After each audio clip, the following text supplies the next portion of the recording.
Hello Capricorn, Sun, Moon, Rising, and Venus signs. Kamusta kayo? Sana po ay nasa mabuti kayong kalagayan. Welcome back po sa Star Tarot.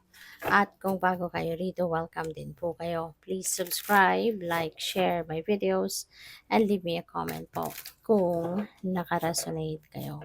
Thank you. So, tignan natin kung ano pa ang ganap for Capricorn. You have the Ten of Cups. Two of Cups. Oh, wow. Ang saya.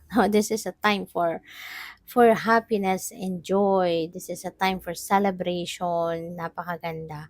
So, happy family, domestic bliss. Maaring ito yung hangad ninyo or ito yung maybe this is what you've been manifesting, 'di ba?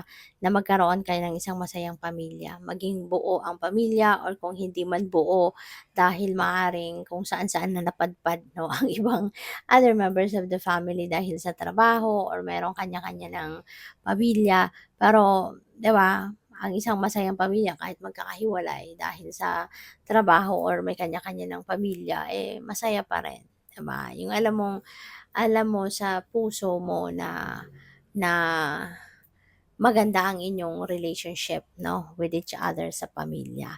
And this time baka merong reunion no. Baka magtitipon-tipon kayo. Baka meron ditong pagbabanding na magaganap. Maaring meron ditong okasyon or o pwedeng o pwedeng nagkataon lang na siguro na makakapagbakasyon ang karamihan or most of the family members. O pwedeng siguro sumakto na, alam mo yun, po pwedeng mag-file ng vacation at magtitipon-tipon kayo. So, po pwedeng meron ditong reunion na magaganap. Po pwedeng meron ditong magaganap na bonding, outing, intimate na dinner or lunch, no? Yung makakapag-catch up lang, no? Yung bawat isa sa pamilya. So, maaring may ganong ganap dito ang iba. Kaya have fun and enjoy each other's company. So, we have the Two of Cups. Partnership ito. No? Partnership. Baka meron ditong baka kung single ka pa, no, baka kayo ay papasok sa isang love connection, baka magkakaroon kayo ng bagong relationship, pwedeng ganon, baka magkakajowa na kayo, magkaka-love life na. Pero kung dati naman na kayo na may love life na, baka ngayon mas lalo pa kayong magiging stronger, mas lalo pa kayong magiging solid ang relationship, ganyan.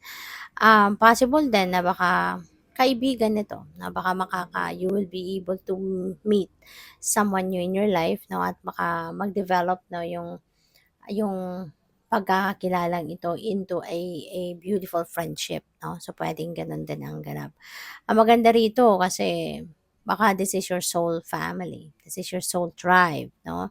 Na mahahanap ninyo or makikilala ninyo. Kaya mapapansin mo na, alam mo yun, magaan ang pakiramdam. Magaan yung pag-uusap, yung unang pagkikita, unang pag-uusap. Alam mo, na swak kayo.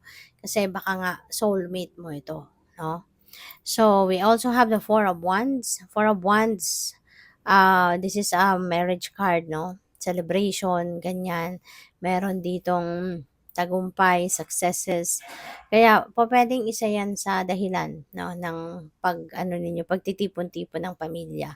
Baka merong success, no? Na nakamit ang, baka ikaw, 'di ba? At i-celebrate yan, yung success mo, will be celebrated by the entire family. Pwedeng ganon or baka kaya kayo magtitipon-tipon because merong ikakasal. O pwedeng ikaw ang ikakasal, o pwede rin naman na hindi, ibang kapamilya. At so, maaaring yun ang dahilan din, no, ng pagtitipon-tipon ninyo. Possible yan. Or, pwede rin, no, na talagang mag-held kayo ng ng reunion, no? Kaya merong pagtitipon. So, that's really beautiful. Have fun and enjoy. So, by the way, maraming salamat for subscribing. And if you haven't subscribed yet, subscribe na kayo.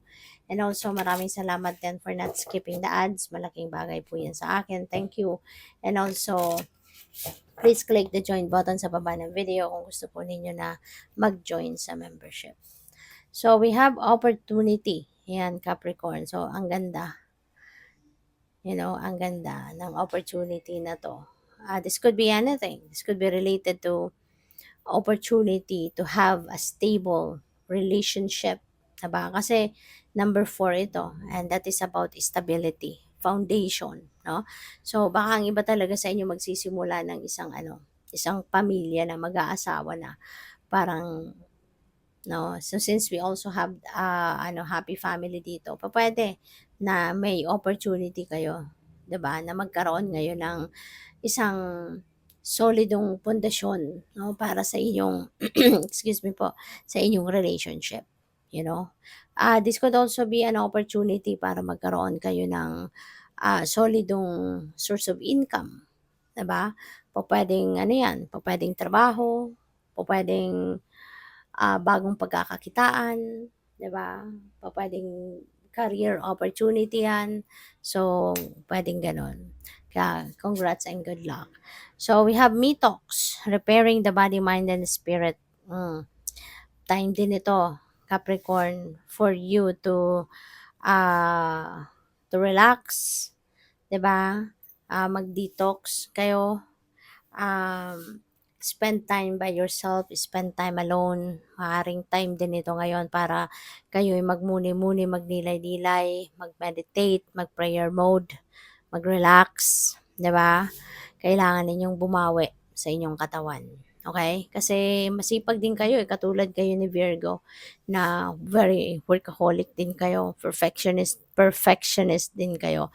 Kaya kapag nagtatrabaho kayo talagang buhos, 'no, you're putting your heart and soul into what you are doing talaga. Kaya panahon din ito sa ngayon, 'no, it's about time na for you to repair your body, mind, and spirit, okay? Para na maging, masigla kayong muli, ma ma maibalik ninyo yung inyong vitality and your physical strength, okay? So you need to focus on, relaxation sa ngayon, okay? And recharging.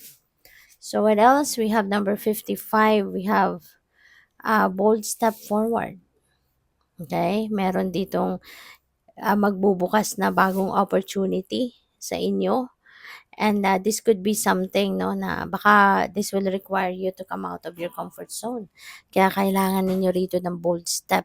Kailangan ninyo na you need to be fearless and bold, ika nga. Kasi baka ito ay pupuwedeng once in a lifetime ito, eh, 'no? Alam mo 'yun, yung merong once in a lifetime na opportunity, and this could be it, 'no, Capricorn, this could be it, na maaaring bibihira lang ang merong ganitong pagkakataon, bibihira lang ang merong ganitong opportunity. Kaya, ini-invite na kayo rito, 'no, to take a bold step forward na. 'Wag na kayong magpatumpik-tumpik pa, 'wag na kayong magdalawang isip pa, 'di ba? 'Wag na kayong matakot, 'no? Maging malakas na ang inyong loob at, kunin mo na yung opportunity na 'to. Kasi this could be, once in a lifetime lang dumating, 'di ba? So, kung alam mo na gano'n klaseng opportunity ito, then take advantage of that while it's here. Okay? So, good luck sa'yo. Thank you for watching. Love and light. Namaste.